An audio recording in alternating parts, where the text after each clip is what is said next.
Et bonjour à tous et à toutes, on se retrouve aujourd'hui pour une vidéo review exclusive de l'écran Zowie BenQ XL 2546K.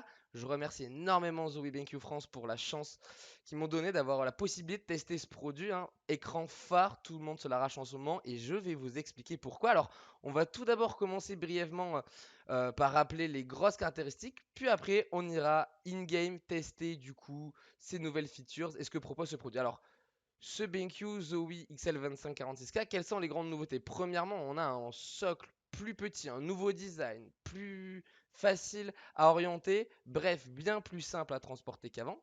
On a bien évidemment le 240 Hz, les 0,5 secondes de temps de réponse, donc on est sur le top du top en termes de performance. Et on a de nombreuses modifications au niveau du DIAC+, au niveau surtout des modes de jeu et bien sûr de l'expérience de navigation dans les menus. On va se retrouver tout de suite in-game pour voir ça en détail.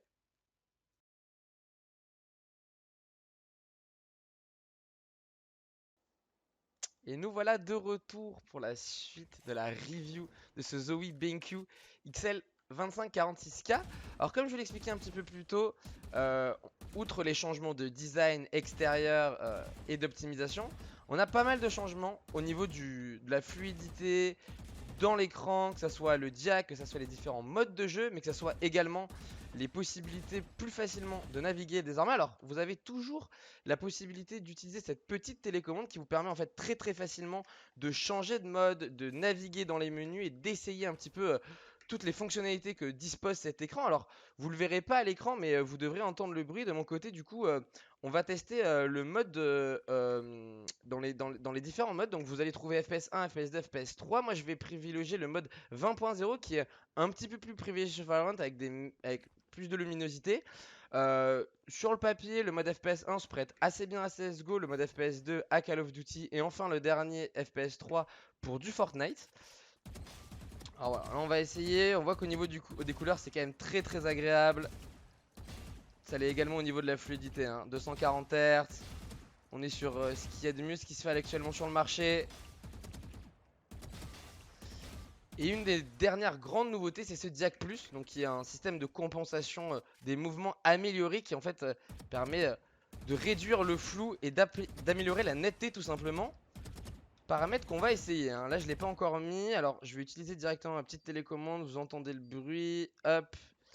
Et on passe du coup sur un DIAC+, on va également augmenter un petit peu la luminosité. Moi, j'aime bien ça, la luminosité. Voilà, on est sur... Ok. Donc là, on est sur un Jack plus activé. On le sent, il y a vraiment zéro flou, que ça soit au niveau du mouvement de souris, au niveau de l'IM. C'est extrêmement précis, extrêmement clear. Et une des dernières grandes nouveautés, je vous propose ce Zowie BenQ XL2546K. Enfin, c'est un petit logiciel qui s'appelle XL Setting to Share qui vous permettra désormais d'enregistrer, de préenregistrer vos configs, de les upload sur internet et d'y avoir tout simplement accès lorsque vous le souhaitez. Alors je vais vous montrer à quoi ça ressemble très rapidement, hein. C'est voilà, un petit logiciel comme ceci, vous pouvez préenregistrer 3 paramètres de genre, vous le voyez à l'écran, et enfin les sélectionner, les exporter, les sauvegarder. Ça facilite énormément, surtout lors de déplacements. Écoutez, je pense qu'on a fait à peu près le tour. Je vais remercier une fois de plus Zoe BenQ France pour la confiance qu'ils m'ont faite. Et je vous dis à très bientôt. Merci beaucoup, au revoir.